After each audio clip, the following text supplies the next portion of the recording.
All right, let's do it. Dr. Linda Seger is here. She is one of the most renowned script consultants working today. Aside from lending her expert insights on thousands of movie scripts, she is also an acclaimed teacher and lecturer and author, whose series of books include classic and inspiring works like Making a Good Script Great and Creating Unforgettable Characters. Her new book, And the Best Screenplay Goes To, offers a thorough and exhilarating breakdown of 3 Oscar-winning screenplays, Sideways, Shakespeare in Love, and Crash. As she goes through the scripts beat by beat and interviews the writers involved in each project, your appreciation for these films only grow more profound. This invaluable book clearly comes from a scholar who has spent years living and breathing these films, but it ultimately succeeds because it speaks to the qualities that draw us back to great cinema. That is, a film's capacity to inspire the soul and provoke the mind. It is a great pleasure to welcome Dr. Linda Seger to our program. Linda, welcome. Yes, thank you. Happy to be here. Thanks so much for being with us. I loved your book. I ate it up. Oh, good. I ate them up while I wrote that. I just loved working on those 3 scripts and interviewing the writers and just having a lot of great things to think about. Oh, that must have been a dream. But I want to start by asking you how you made your journey into this industry and how you fell into script consulting. Well, I started out in theater, and I used to teach college theater, and I used to direct theater, so I had a lot of personal, practical experience.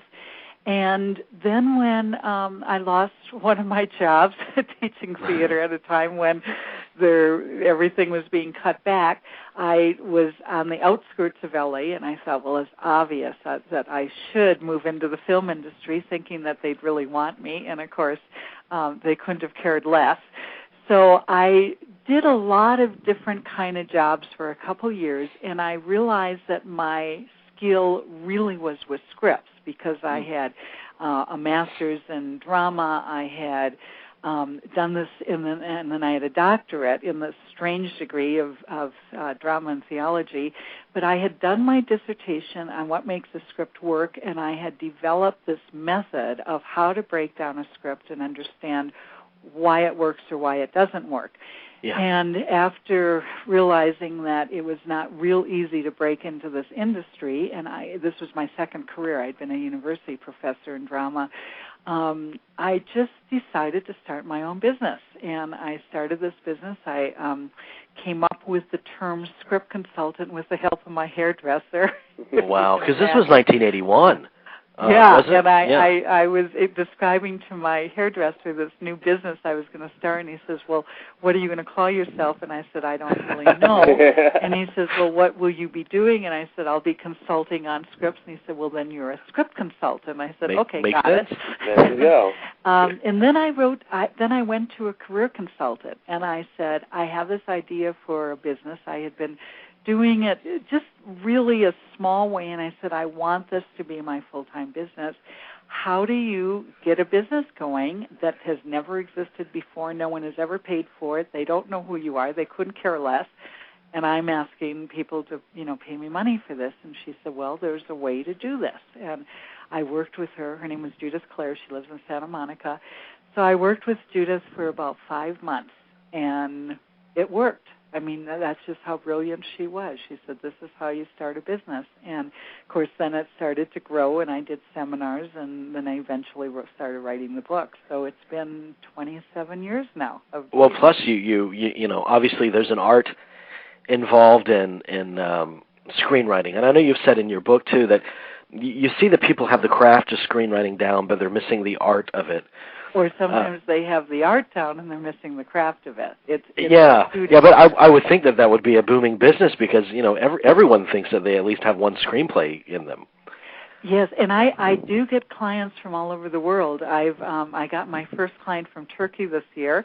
I've gotten them from South America. I've had 2 scripts I've worked on from Russia, which I actually think might have filmed. Of course, it's very difficult to know what's going on over there when you work on a script and 2 years later someone says, oh, I saw the film you worked on. Yeah. And I mean, a lot of interesting places. I've worked on a script from Hong Kong and just all 6 continents. And then in terms of my seminars, I've now been to 30 countries and 6 continents. I was waiting for South America for a long time, and finally went there last year. This is something that I want to ask you about, because we've had some other screenwriters and consultants on the show prior, and I'm wondering how is there a different story sensibility outside of America? Yes, there is. And sometimes writers outside of America are very subtle. I'm working on a script right now from Great Britain, and it is so subtle you hardly know what's going on. So I'm pulling out the threads, and I'm actually using musical metaphors in my report and saying it's like we don't quite have a melody and we don't quite have harmonies, and I can sense that it's under the surface, but now we have to bring it out and make this piece of music really work. And so I'm being very specific with the details.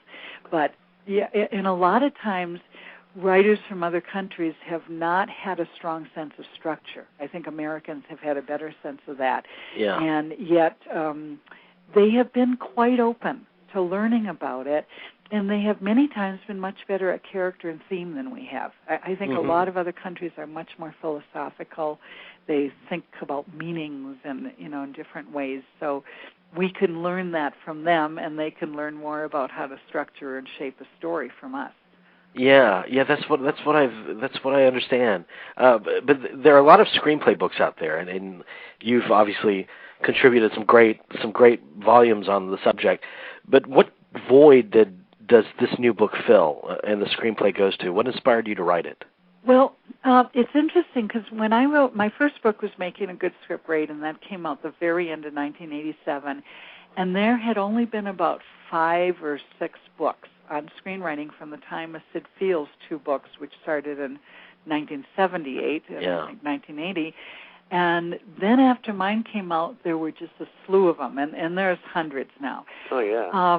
But I got this idea partly out of what, you remember the Cliff Notes in college?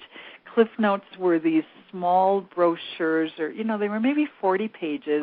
Don't they still have them? I don't know if they still have them out there, but they were on novels. In high school and college, I kept that company going, believe me. I think everyone did.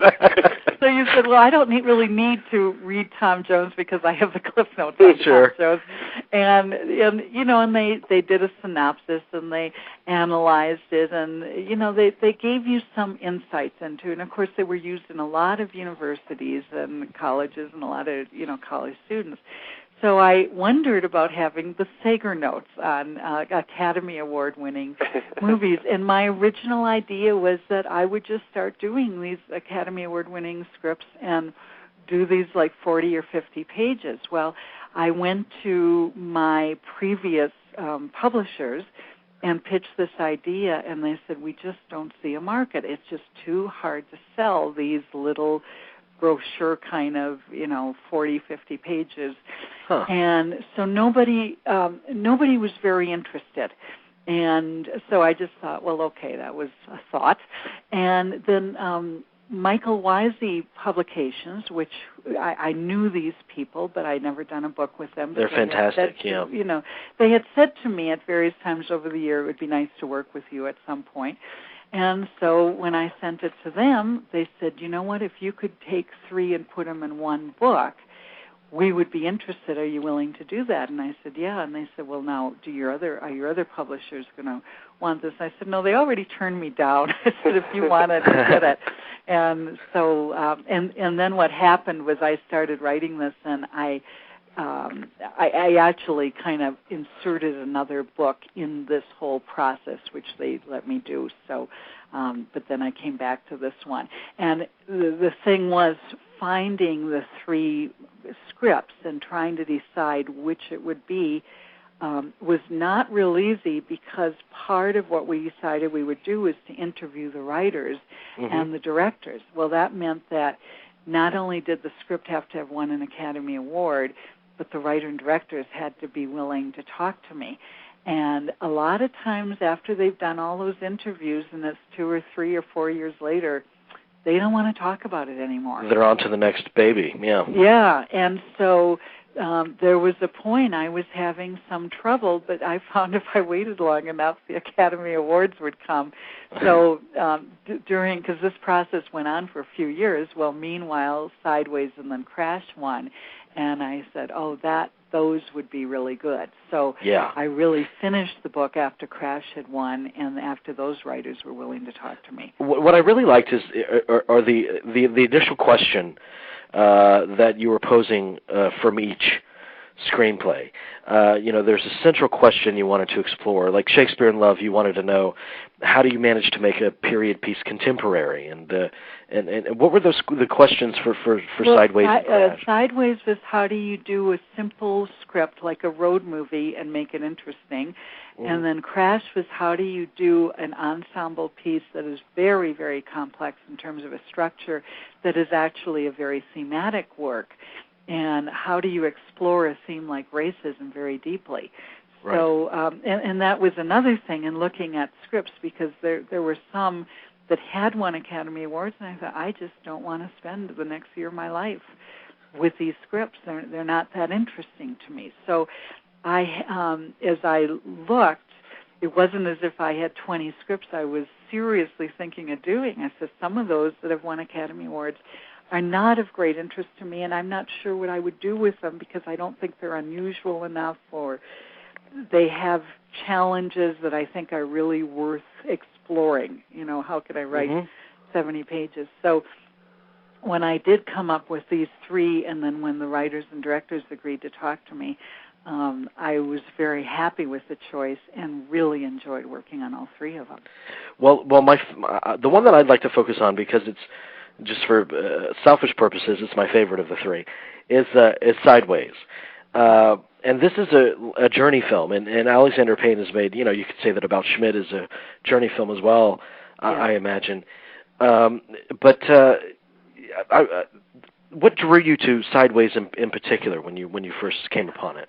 Well, when I first saw the movie, I found a lot of charm and humor about this whole thing about wine, because I enjoy a glass of wine, but I have not, I don't know if I'd ever had Pinot Noir or not, and then I had been in that area, in that San Ynez Valley, but had not really explored it very much.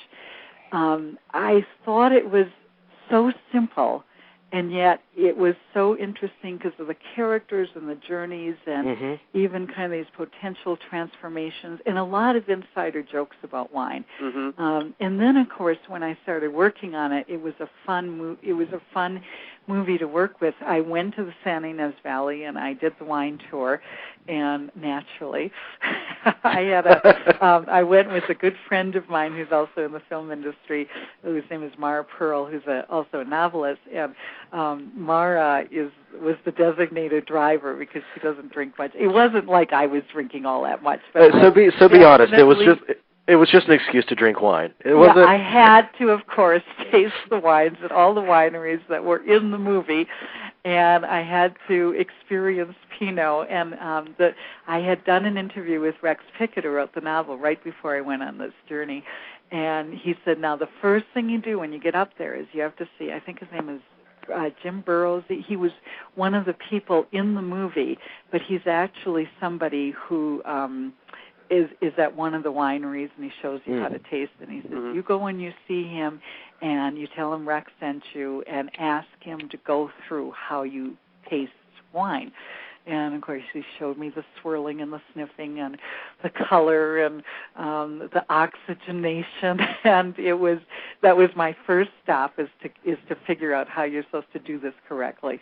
And I think there's actually 7 wineries in there. So we went to all 7 over a period of 7 Oh, I'm game for that. Of course. Yeah. And probably one of my favorite was the Fess Parker one, having grown up a bit with Davy Crockett. And that was the one where he overturns the spit bucket. And they said a lot of tourists come in and they want to do exactly what Miles had done. And they said they get really tired of, the tourists. But it was fascinating to kind of enter in the world and to see how a movie takes a location and, in a sense, a prop like wine, and brings a whole new way of looking at it. Well, and like all great movies, you're constantly discovering new things within it. And I'm not the brightest bulb in the shed, but watching it, I just tend to let a movie happen to me the first time I watch it. But reading your book, there was a segment where you say, Sideways also found an audience by introducing us to the world of wine, how to swirl it, smell it, taste it, and perhaps even drink too much of it. And it struck me that could wine in the film be symbolic as to how these characters experience life? Yes, and both the wine is, and then the title of Sideways is that they are going sideways toward life. Maya is the only one that's found herself, and at one point she hadn't. But she had been going sideways, and then before the film starts, she's kind of worked out her life a lot. But everybody else in the movie, anyway, your main characters, are going sideways. They're like a crab, not quite going directly at things. Right. And at the end, you get a sense that Miles is starting to be more direct. Probably Stephanie won't be, and probably Jack won't be. And one of the wonderful things going on a tour like this with somebody who, has been in film and worked in film, Mara and I were driving down one of these beautiful, beautiful country roads past all these vineyards, and we had the tape recorder on, and I said, okay, let's brainstorm everything that title means. And, of course, you come up with a lot more ideas when you're talking to somebody like that than, probably on your own. But I bet. We just had this. We must have talked for half hour just on that title, and a lot of that found its way into the book. Something that strikes me about the script, and it's similar to my feelings of Juno, which is up for a Screenplay Award this year. And they are similar in some ways. Very simple stories done extremely well. Yeah, they're familiar. These characters are familiar, but you haven't necessarily seen them before. And like the out-of-work TV actor character in Sideways, he could have just as well been written as a caricature. Yes, and he was really quite real. He was. Oh, he was great. I mean. Yeah, and it's that ability to we spoke to Bo Goldman on last Sunday's show, and we started to talk about theme, and he kind of threw aside the notion of theme. He said, you just write what is, and I think what he was speaking to was if you're so concerned with theme, there's the danger of being too on the nose with it. And that's something that strikes me about both Sideways and Juno, is there anything but on the nose? Yeah, and see, I think he's saying you can get to be a message and then you forget the story and the characters. But that's also a difference because he's a writer and I'm a consultant. So his job is to know what has to stay unconscious and what has to be conscious. My job is to make everything conscious. Right. And to, when I consult, and so I do a lot of work with theme, but I always make sure it integrates with story and with character. Tell me how story is different from plot. I know it sounds like a simple question, but it's an important difference, isn't it? Well, I think some people think it is, and it may be. It's not something that I spend much time thinking about. I tend to think more in terms of what is the story, what is this unfolding of events that has a beginning, middle, and end, what is the shape of the story, what's the structure of the story, and how does this develop, and what sort of intrinsically belongs in Act 1, which is the setup, Act 2, which is the development, and Act 3, which is the payoff. And so I don't do much I don't think in any of my books I've really written about let's break down plot versus let's break down story. I think sometimes when people talk about that, they say maybe plot are the specific events. But I don't know. It's one of those discussions some people have, and other people say it doesn't matter to me a real lot. I think if I were a university professor, I would have to spend a lot of time deciding that because I would have to teach it as a consultant and say, I just want the story to work, so I'm going to deal, more with what does that mean to set up a story? What does it mean to get the story to unfold, and what does it mean to pay it off? And so I don't talk much about the word plot. I talk about the word story as the unfolding of events. And I think that's what sometimes people think of us who write books or do screenwriting and we're the big gurus and they decide which guru they're going to follow. And I say, you better follow all of us, not one of us, because we all focus on different things. Yeah. And I know most of my colleagues who are doing seminars and writing books, and I've endorsed many of their books, and they endorse mine.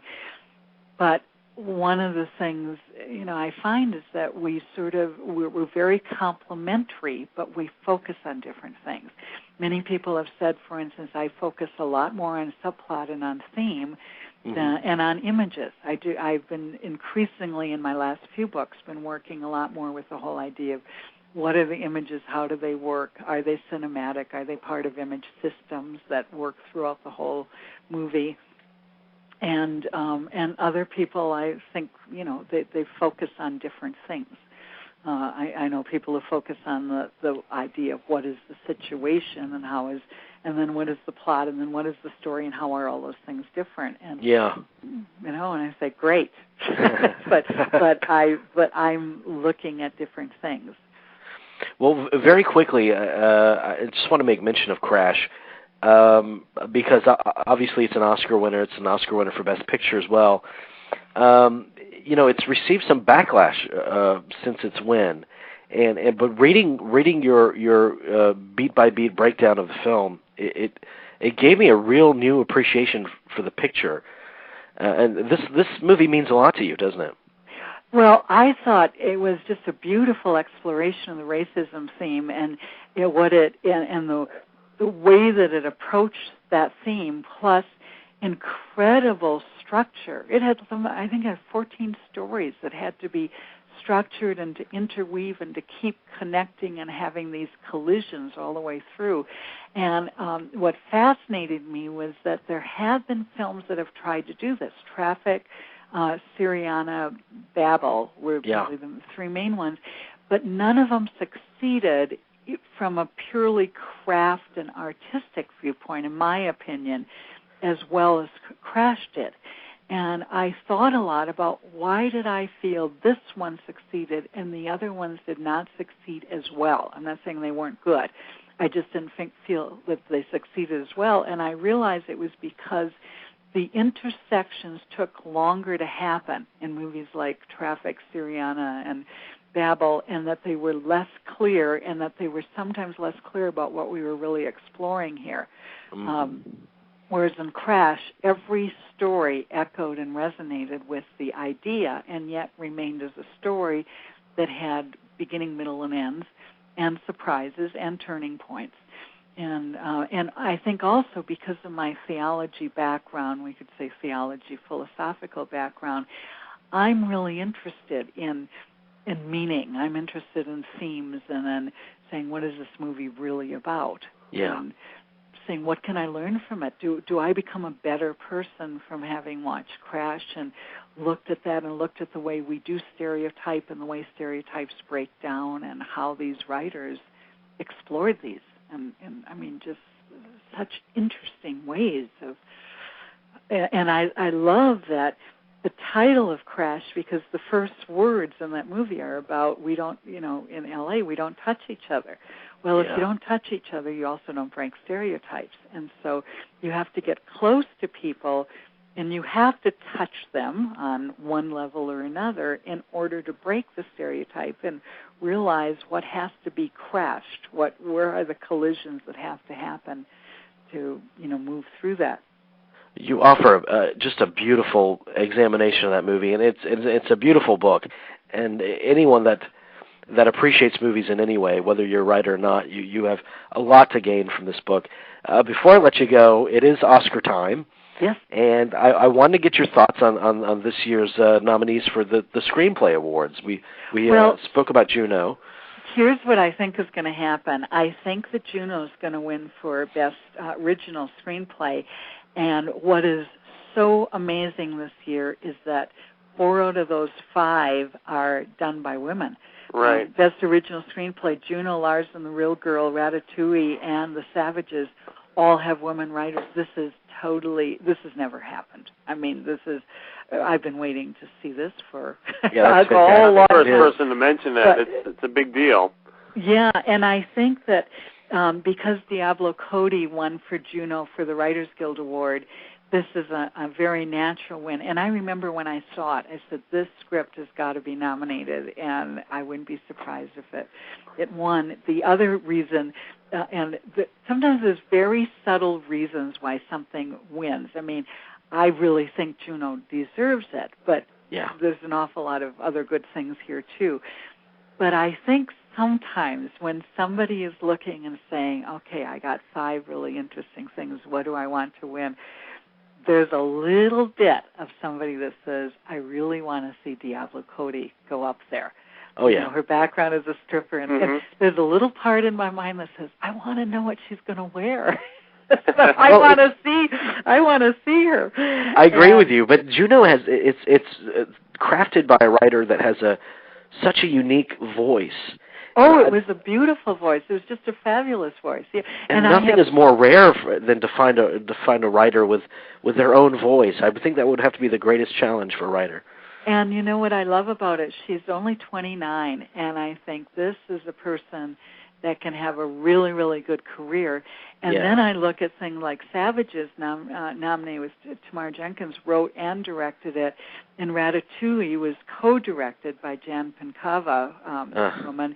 So the thing that excites me about this, we've waited so long to get women and writers and directors, and they've just been so underappreciated.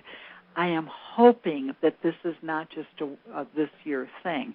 But the other nice thing, under Best Adapted Screenplay, we have a woman there, too. And, if we think historically, is that Callie Curry won for Thelma and Louise and Jane Campion won for The Piano. But you start thinking in the last 20 or 30 years, you got to think really hard past that. I mean, It's really been different. Now, I think what's going to happen at Adapted is that No Country for Old Men, it's won Writers Guild, and if that wins for Adapted, then we can, because he won, the guy, Coen Brothers, won the Directors Guild Award, we can sort of expect that they'll probably win the Directors Guild, the Director Award, and then that usually leads to the Best Picture. Most of the time it does.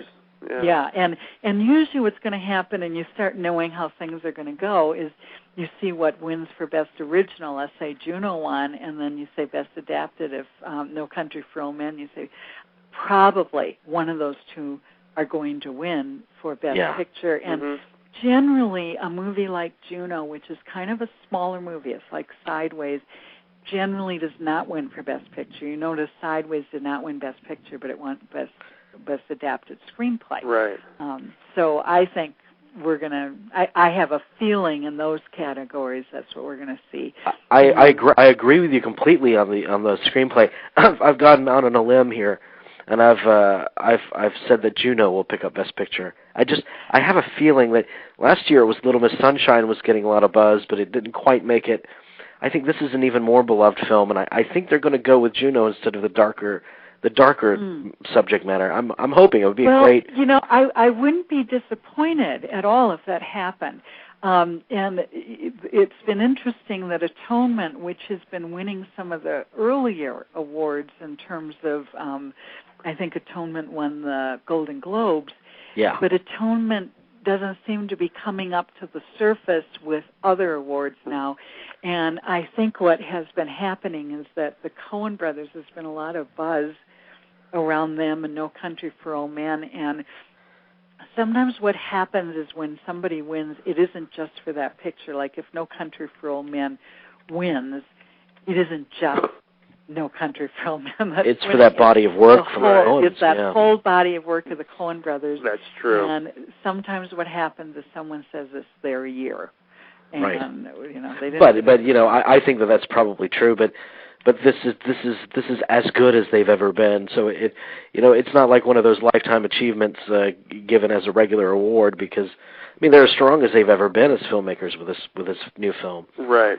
Yeah. So it's absolutely, everything is sort of leading toward No Country for Old Men. I'm not saying it might not go that way, but because a couple of years ago everything was going toward Brokeback Mountain and Crash Land. So we can see that. And then I think the acting categories are going to go in different directions. Although I do think for supporting the person in No Country for Old Men, how he has it locked up, I think. Probably because he's been winning all this other stuff, the SAG Awards and Golden Globes and all that. He'd probably win Best Supporting Actor. And I think that Julie Christie has the edge on Best Actress because she's been winning a whole lot of other awards. And Daniel Day-Lewis keeps picking up all the other awards like the SAG and all that. And I think the Best Supporting Actress is going to be the category that is going to be maybe the hardest. Mm-hmm. That category haunts me this year. Yeah, it's tough. I think if the SAG Award was given to Ruby Dee for American Gangster, and Cate Blanchett got the Golden Globes, which is not as close an indicator. But what's interesting is Cate Blanchett is up for Best Actress and Best Supporting Actress. When that has happened before, generally the person has won for Supporting Actress. Jessica Lange did that. She was up for Tootsie for supporting, and she was up for that. Was it Frances Farmer? I think it was Blue Sky. That really strange psychological one for Best Actress, and she won for Best Supporting. And I think this has happened a few other times. Pacino. I think it happened to Pacino with Glengarry and Sensible Woman. Sensible Woman, yeah. Oh, yeah. Now, I do think, though, that Ruby Dee in American Gangster, the fact that it's SAG, and there's something about, we've had such great black actors this year and some great, what I would call black movies. I love The Great Debaters, movies about African Americans, and they're, again, just like women have been underappreciated have also. And there is a lot of times that the Academy will make a statement. Again, if all things being equal, you say, what's my better statement to make? And I would tend to look at this and I would say, you want to make a statement, you give it to Ruby Dee. Not that she's not deserving of it, because she absolutely is, but you get to make a bigger statement. And actually you get to make a statement politically, which of course the Academy loves to do anyway. Yes, they do. Because you got a lot of Obama lovers out well, there. And that's something, because you're mentioning more opportunities for women in the writing field this year, and our elections this year. It's we're a pretty diverse country this year, aren't we? Yes, yeah, and you're seeing some of it in what's happening with the Academy Awards. So, if I had to choose, I'd probably say if I really have to sit down and decide what I'm going to write down that night, I would probably say Ruby Dee. But okay, we're going to hold you to it. Well, but Linda, thank you so much for being with us tonight. You have a wonderful book. Where can they purchase it? Obviously at bookstores. Probably in a lot of bookstores, but certainly Amazon and Barnes & Noble. And if they would like it and want to write a review, all the better.